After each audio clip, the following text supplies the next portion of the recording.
What's going on, YouTube? So over the weekend, at my boy's house, we were watching the Marquez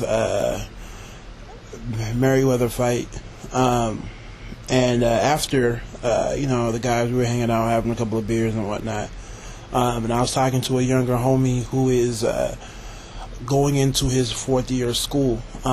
So I was like, wait a minute, let me share with you guys what I told him.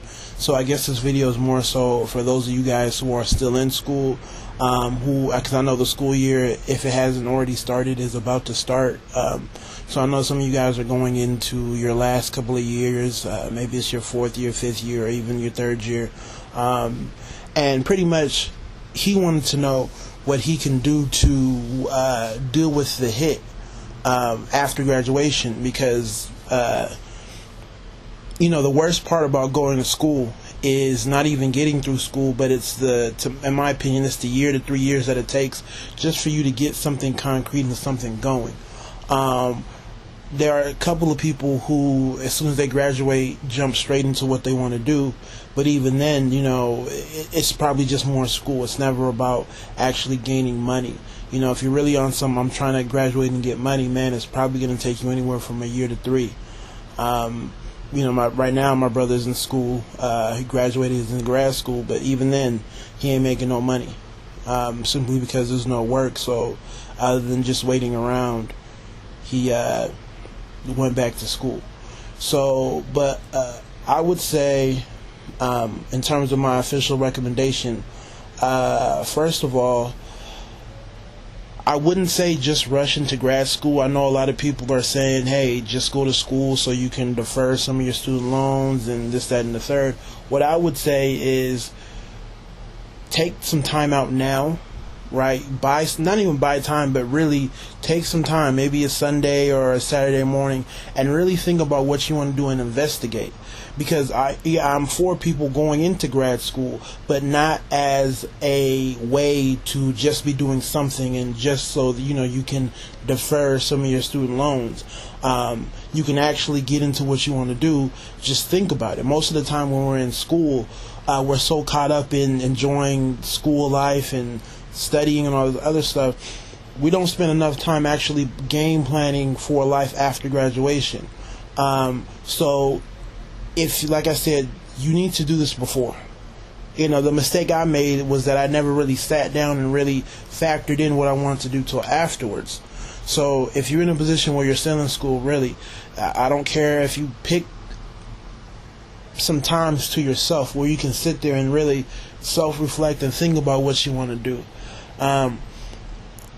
As far as just dealing with the financial hit, you have to understand this. You need to save, man. I know it's hard, but you have to save. Oftentimes in college, we can save a whole lot more, but we get caught up in having fun and buying what we don't really need, and trying to take this girl out and that girl out, or the girls are, I have to get this glasses, or this pair of jeans, and I have to look cute.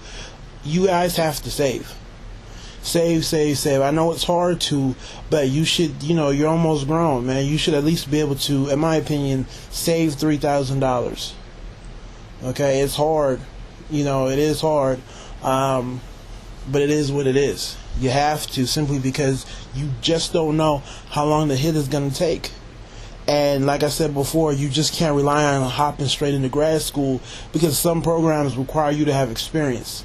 Okay, a lot of schools, they're getting hit hard by the economy as well. So a lot of schools had a year-round enrollment where you can, start pretty much at the next upcoming date. But a lot of schools now are saying, nope, we're only accepting new students, once a year, and this, that, and the third. So even just going into grad school, it's a whole lot more competitive.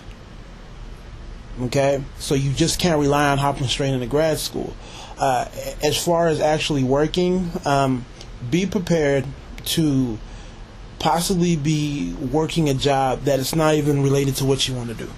I had a buddy who in high school worked at Starbucks. Okay, in school he pretty much quit, but he went back after graduation and he was working part-time, but it really helped him get through. It really did. It helped him get through. Of course, it wasn't related to what he wanted to do, but at least he was bringing something in, and his morale wasn't down. See, a lot of the times, you're graduating, you're 21, you feel like you're an adult, but how you going to be an adult and be broke? Yeah, it sucks. It's horrible. So he was okay, somewhat, simply because at least he had a paycheck coming in. Yeah, he didn't like what he was doing, but he had a paycheck coming in. So if you need to, get a little side job, get something part-time, something that will allow you to at least be bringing money in, but will allow you to go to interviews, study for whether it's your GRE or the LSAT or the MCAT, whatever you have to study for. Work part-time so you have time to do that. And just to do your investigations, but at least have something where you're bringing in the money so you can handle at least the small costs, because you take things for granted. But nowadays, I remember a couple of years ago, my cell phone bill was maybe $30 a month. Now it's like $70, and I'm like, I don't even use it. Why is my bill $70, $65? Right? So all that stuff adds up. I mean, you have gas, you have to get to point A to point B.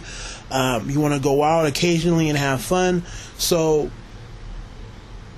just not doing anything is still probably going to cost you, $300 to $400 bucks a month just to live. So, I mean, at the end of the day, you just really have to plan. And the biggest mistake that I know I've made and other people have made is that we wait till we graduate, and then we want to figure things out, and nothing is on our schedule. Okay, up to this point in your life, you are used to everything happening relatively quick. Okay, you know that this process takes this long, and if I want to do this, it's going to take, a week or a couple of days.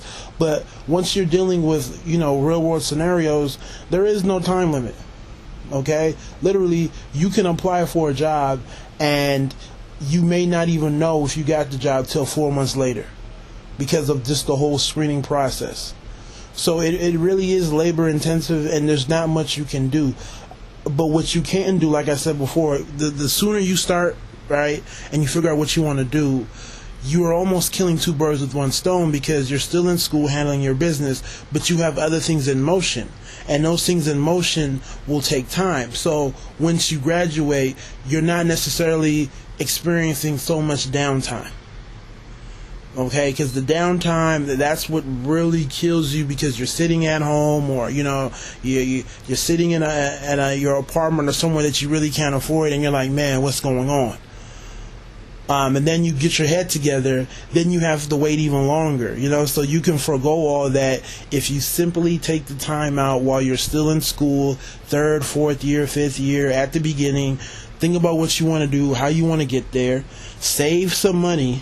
Okay, save some money and try to get a side hustle part-time gig together. Okay, look now, because you will need it.